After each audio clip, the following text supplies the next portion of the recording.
GoldStockTrades.com.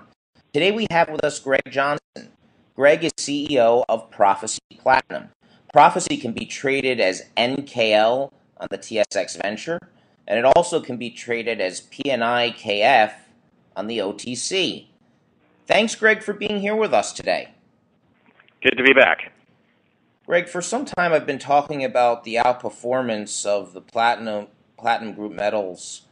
In the past year, silver is down 25%, gold's down about more than 17%.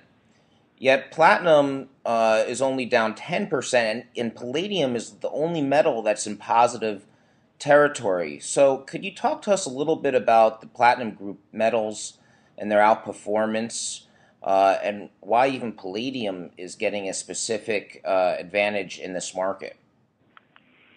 Yeah, I think basically it all comes down to supply demand fundamentals on platinum and palladium, and because of the concentration of production for both metals in Southern Africa and Russia, and the fact that the production from mines has basically been on the decline since about 2004 or 2005 for both sets of metals, has set a fundamentally different picture for platinum and palladium versus, say, gold and silver.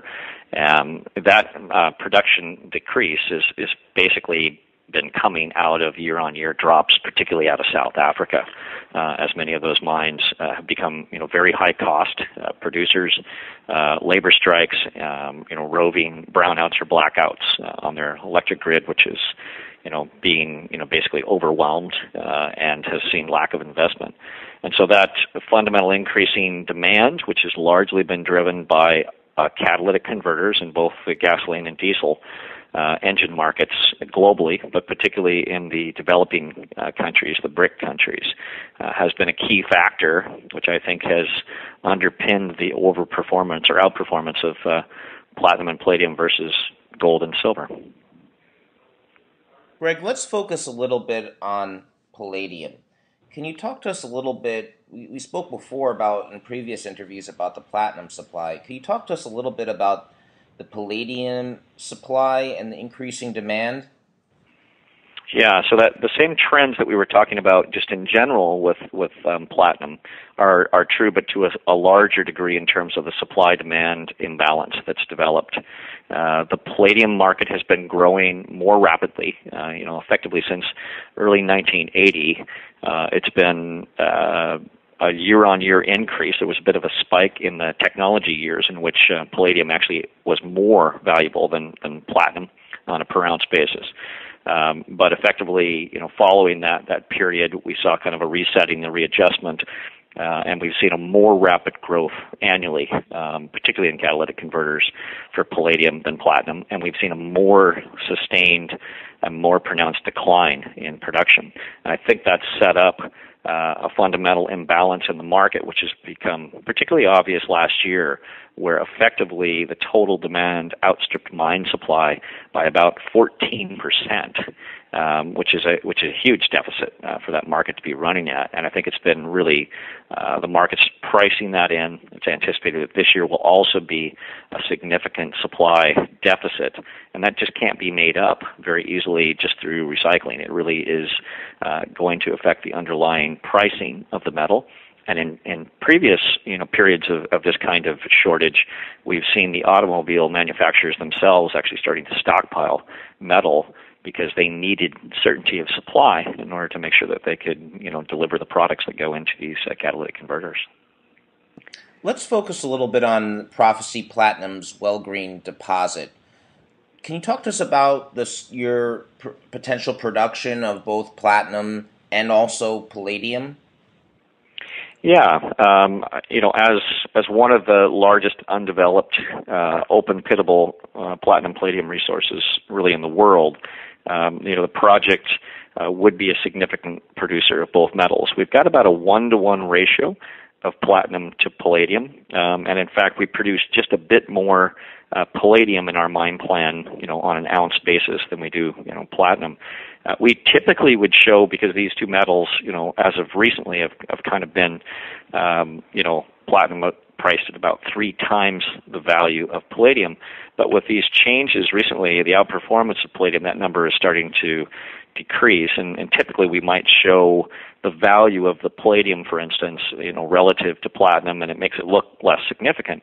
But if we saw a period like we did in the late 90s where palladium once again is higher priced than platinum, it would become, the more important metal for us, and we actually produce more palladium ounces than platinum. And these are pretty significant numbers. Right now we're projecting we'd be the 3rd largest platinum and palladium producer in North America after Stillwater and Vale. So we're looking at a significant global producer. Greg, let's focus a little bit about the current market environment, especially with regards to financing projects. You've been in the junior mining sector for a long time now. Can you give us any insight into where Prophecy Platinum is right now at that point, and if you can give us any insight into the financing in the sector right now, that would be appreciated. Yeah, it's been, one of the toughest periods for financing companies in the sector that we've seen, really since 2008 or back in the lows, 30-year low in the bear market back in 99, 2001.